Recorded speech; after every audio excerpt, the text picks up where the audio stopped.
हम ब्रह्म विद्या पढ़ाने जा रहे हैं और ऐसी ब्रह्म विद्या पढ़ाने जा रहे हैं कि जब हम जिसके लिए हम हर एक से कहेंगे आप नास्तिक और आस्तिक हमें कोई फर्क नहीं पड़ता और आप हिंदू हैं या मुसलमान, हमारे लिए कोई फर्क नहीं पड़ता, क्योंकि हम वहाँ हम नास्तिक और आस्तिक के भी झगड़े में नहीं पड़ेंगे। नास्तिक के लिए भी साइंस ऑफ सोल उतनी ज्यादा सही, उतनी ज्यादा प्रभावशाली है जितना भगवान के भक्त के लिए। हम भगवान के भक्त बिना भक्त में कोई झगड़ा करने वाले नहीं है और हम हिंदू और ईसाई के बीच में कोई फर्क करने वाले नहीं। ऐसा सारे विश्व के लिए ब्रह्म विद्या का नवीनतम कलेवर, इसको आप चाहें तो युग की नई सूझबूझ कह सकते हैं, युग का नया प्रतिपादन कह सकते हैं। आपकी संस्था जिस काम को शिक्षण करने के लिए चली है, बड़ा मजबूत ग्राउंड और दुनिया की कायाकल्प कर देने वाली, विचारों में क्रांति करने वाली दिशा धारा लेके चली है।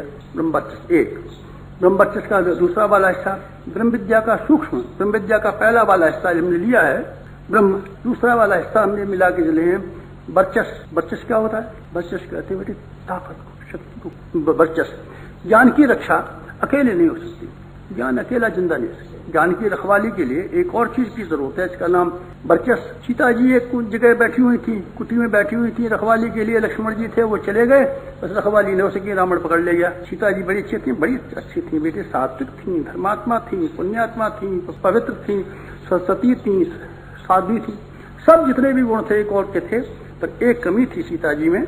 उनको अपनी रक्षा के लिए, आत्मरक्षा के लिए, अपनी हिफाजत के लिए जो ताकत, जो हथियार, जो तैयारियां रखनी चाहिए थी वो नहीं थी। इसका परिणाम ये हुआ कि सती होते हुए भी, साध्वी होते हुए भी, सब शक्तिमान होते हुए भी सीता जी रावण की कैद खाने में चली गई और बेचारी को मुसीबत उठानी पड़ी। रामचंद्र जी को मुसीबत उठानी पड़ी, हनुमान जी को मुसीबत उठानी पड़ी, लक्ष्मण जी को मुसीबत उठानी पड़ी, तो रखवाली का इंतजाम नहीं किया गया था। वर्चस्व में आनी